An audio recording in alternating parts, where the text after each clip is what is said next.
She said, "If you don't trust me, hanging out with my ex every weekend, maybe we shouldn't be together." I replied, "You're absolutely right." Then I accepted the job transfer to London I'd been declining for her. When she texted, "What are you doing this weekend?" I sent a selfie from Heathrow Airport. I, 31 male, had been with Jade, 29, for 3 years. Living together for 1. Everything was decent until her ex Dylan moved back to town 6 months ago. Suddenly, she had book club every Saturday, except book club was just her and Dylan at his apartment catching up and maintaining a friendship. When I expressed discomfort, she hit me with the classic, "He's just a friend now. We dated for like 2 months 5 years ago. You're being insecure. Fine, whatever." I tried to be the cool boyfriend. Then book club became Saturday and Sunday brunch. Then Friday movie nights got added because Dylan's going through a tough time with his dad's health. The breaking point came 3 weeks ago. I'd been offered a massive promotion, heading up our London office. 130K salary, full relocation package, 3-bedroom flat covered for a year. Dream job. But I'd turned it down twice because Jade couldn't imagine leaving her family. That Saturday, she was getting ready for book club again. Hair done, new dress, perfume that she never wore for our date nights. "You sure you don't want to skip today? We could check out that new Korean place." She rolled her eyes. "God, Ryan, we've been over this. Dylan and I are friends. If you don't trust me hanging out with my ex every weekend, maybe we shouldn't be together." I looked at her for a long moment. "You're absolutely right." "Finally. See, I knew you'd—" "Wait, what?" "You're right, we shouldn't be together." Her face went through about 12 expressions. "Ryan, I didn't mean—" "No, you made a good point. This isn't working." I walked to our bedroom and sent an email to my boss. "I'll take the London position. Can start in 2 weeks. Jade followed me.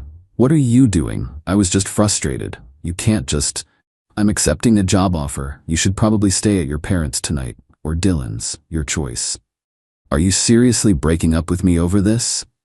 "You literally just said we shouldn't be together." "I'm agreeing." She started crying, not sad tears, angry ones. "You're being ridiculous. It's just friendship." "Cool, be friends. I'll be in London." She grabbed her purse and stormed out. "You'll regret this." 20 minutes later, my phone exploded. "Baby, let's talk about this. You can't just end 3 years like this." "I'll stop seeing Dylan if it bothers you that much." "Ryan, please." "This is so immature." I didn't respond. Instead, I started packing. Update 1. The last week has been illuminating. After our breakup, Jade went straight to Dylan's. I know because she posted an Instagram story from his couch with a wine glass and the caption, "When life gives you lemons," at 2 a.m. Her best friend Mia texted me, "Did you guys really break up?" "Me?" asked Jade. She's the one who suggested it. "She says you're moving to London?" "Yep, yep. But she told everyone you'd never leave because you're too attached to your mom." "My mom lives in Florida. I see her twice a year." Meanwhile, I was busy. Submitted my 2 weeks notice, started shipping stuff to London, found someone to take over my lease. The company was covering everything. Movers, flights, temporary housing. The works. Jade tried to come by the apartment while I was packing. I'd already changed the locks. She wasn't on the lease. Just stayed over so much she basically lived there. "Ryan, I know you're in there. We need to talk." I texted her. "Your stuff is in boxes by the door. Please take them." "I'm not taking my stuff because I'm not leaving. This is insane. The lease is under my name. You never officially moved in, remember? You insisted on keeping your parents' address for mail." That was her tax evasion scheme, claiming she still lived at home to avoid city taxes. Backfired beautifully.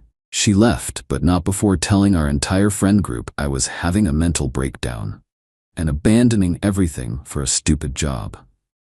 Then the Dylan truth came out. My buddy Ethan works at the same gym as Dylan. Overheard him on the phone. "Yeah, she's basically single now. Her boyfriend's having some crisis." "No, babe, I told you. Jade and I are just friends." "Yes, I'm still coming to your sister's wedding." "What do you mean you saw Instagram? That was nothing." Turns out Dylan has a girlfriend, Olivia, who lives 2 hours away and comes down every other weekend. The weekends when Jade supposedly had family obligations. Ethan sent me screenshots of Dylan's texts in their gym group chat from 2 months ago. "Boys, You gotta see this chick I'm hooking up with. Her boyfriend thinks we're having book club. Mao. I forwarded them to Jade with one word, interesting. She called 17 times. I was busy booking my flight. Update 2. My flight was Saturday at 3 p.m., the same Saturday Jade had book club for 3 months straight. That morning, she showed up with her mom, Diane, and her sister Haley. Full intervention mode. Ryan, sweetheart, Diane started. Jade told us about your mental health crisis. What crisis? The sudden decision to abandon your life and move across the world. It's clearly a cry for help. It's a 70% pay raise and an executive position. Haley jumped in. But what about Jade? You can't just leave her. She ended things. I'm respecting her decision. She didn't mean it literally. Jade screamed. Then maybe don't use ultimatums you don't mean? Diane tried another angle. What about the apartment? Jade's been living here. No, she's been visiting. All her mail goes to your house. She's not on any bills. Legally, she's a guest. You're really going to abandon her over one little friendship? Haley asked. I pulled out my phone and showed them Dylan's gym chat screenshots. Silence. Diane went pale. Is this real? Jade turned red. Those are out of context. What context makes her boyfriend thinks we're having book club? Oh, better. They left after Jade called me emotionally abusive for spying on Dylan. I wasn't spying. Ethan volunteered the info because he thought I should know. At noon, I posted a photo on Instagram. New adventure begins. London, here I come. The comments were immediate. Wait, what? Bro, when did this happen? Is this why Jade's been crying on her stories all week? At 2:30 p.m., while boarding, Jade texted, "What are you doing this weekend? Can we talk?"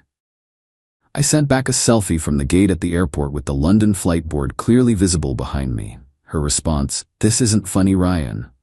Me not trying to be funny. Board closes in 10 minutes. You're seriously leaving? You seriously thought I'd stay after you chose your ex over our relationship? I didn't choose him. Every weekend for 3 months says otherwise. I'm coming to the airport. I'm already through security. Bye, Jade. Then I turned off my phone and enjoyed my flight. Update 3. Life in London is incredible. The flat they provided is insane. Exposed brick, view of the Thames, walking distance to the office. My new team is brilliant. I'm actually excited about work for the first time in years. But the drama didn't stop. Jade went nuclear on social media. Posted this long thing about how I abandoned her without warning and refused to work on our relationship and chose money over love. The comments were brutal though. Didn't you basically dump him for Dylan? Girl, you posted stories from Dylan's place every weekend? Team Ryan Teverbihah. She deleted it within hours. Then came the truth bomb. Olivia, Dylan's actual girlfriend, found out everything. She reached out to me on Instagram. Hey, you don't know me, but I'm Dylan's girlfriend. Or was. I saw your ex's posts about you leaving for London. Dylan told me she was psycho and obsessed with him. I'm guessing that's not true? I sent her everything. The book club lies, the screenshots from the gym chat, the timeline of their meetups. She was devastated but grateful. Then she sent Emmy something. Screenshots of Dylan's texts to her. Jade's just lonely since her boyfriend works so much. She needs a friend. Yeah, she's pretty, but nothing compared to you, babe. Her boyfriend's kind of a loser anyway, probably makes like 40K doing IT or something. I made 75K, now I make 130K, but sure, Dylan, go off. Olivia dumped Dylan spectacularly. Posted all the screenshots on her Instagram story, tagged # cheater, liar, book club my ass. Dylan called me from 3 different numbers. Bro, you need to control your woman. She's destroying my life. Not my woman, not my problem. This is between me and Jade. You had no right. You had no right to bang my girlfriend every weekend, but here we are. We weren't. Dylan, I literally don't care anymore. I'm in London. Deal with your own mess. He tried to spin it as Jade seducing him. Jade tried to spin it as Dylan manipulating her. They deserved each other. Update 4. So Jade tried to play the ultimate card. She flew to London. Showed up at my office building. Security wouldn't let her in, God bless corporate security, so she waited outside for 4 hours until I came out for lunch. Ryan, we need to talk. How did you even? Mia follows your colleague on Instagram, saw the building in his story, stalker level expert. Jade, you can't be here. I flew 4,000 miles, the least you can do is have coffee with me. Against my better judgment, I agreed. One coffee. Public place. She looked rough. Hair unwashed, no makeup, same sweatshirt she'd been wearing in her Instagram stories for a week.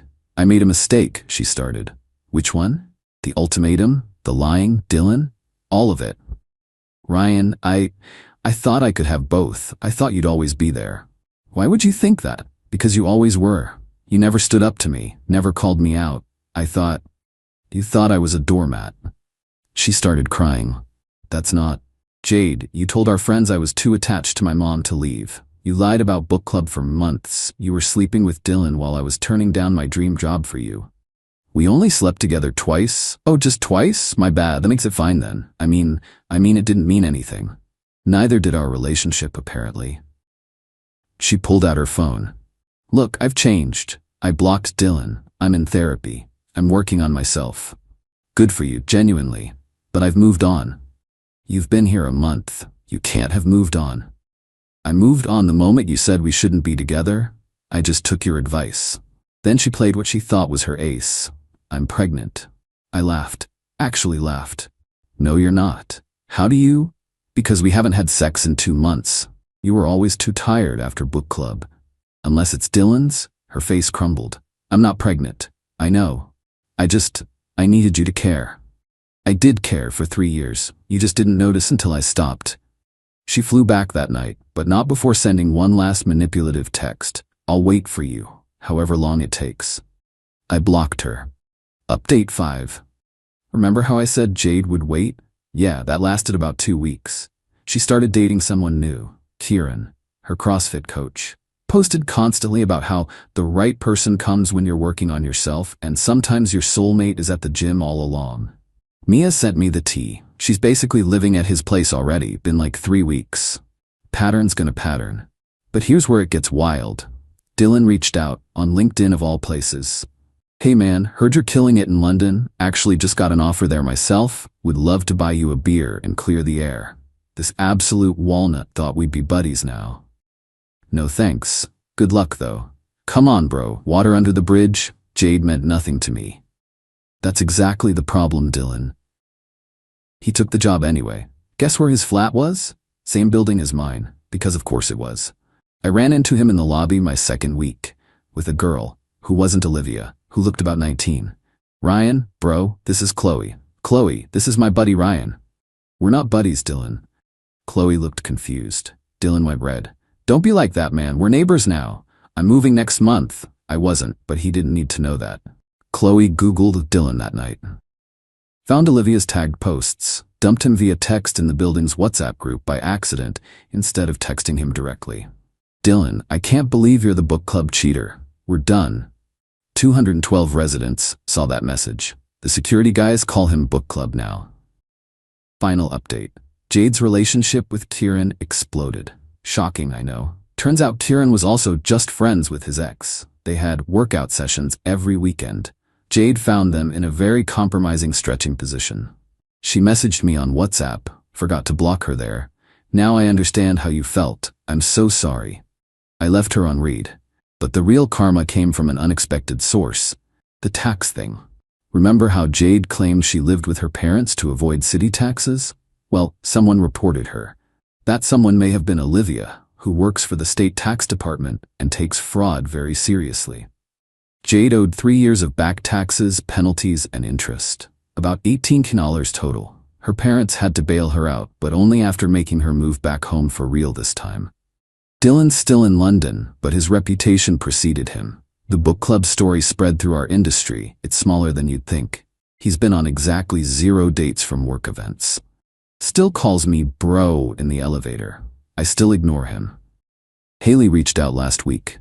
Jade wanted me to tell you she's sorry. She's really working on herself now. That's nice. I hope she figures it out. She also wanted to know if you're seeing anyone. Yes, I am. Her name's Awif. She's Irish, works in publishing, thinks the whole book club story is hilarious, and has exactly 0 exes she hangs out with every weekend. Last week was my 6-month review. Got another raise and a permanent position. The company wants me here long term. I said yes immediately. Jade's last Instagram post was about growing through what you go through. And sometimes the best thing someone can do is leave so you can find yourself. The comments were turned off. To everyone who said I should have fought for the relationship, why? She literally told me we shouldn't be together if I couldn't handle her hanging with her ex every weekend. I just agreed with her assessment. To those saying I was too harsh, I turned down a life-changing opportunity twice for someone who was cheating on me every weekend while calling me insecure. I wasn't harsh enough. And to those asking if I regret leaving, I'm making almost double my old salary, living in an amazing city, dating someone who actually respects me, and Dylan has to see me thriving every single day in the building where everyone calls him book club. My only regret is not taking the job the first time it was offered. Oh, and Jade, since I know you still check my socials with fake accounts, Faye and I are planning a weekend trip to Paris. Don't worry though, it's not with her ex. She doesn't need book club to be happy. Cheers from London. Edit. Stop asking for Dylan's LinkedIn. Let's not do that. Edit 2. Yes, Olivia really works for the tax department. Yes, she really reported Jade. No, I didn't ask her to, but I'm not mad about it. Edit 3. To everyone saying this is fake because of the coincidence of Dylan being in the same building, it's corporate housing. The company has a deal with the building. There are 4 other people from my industry here. London's big, but professional circles are small.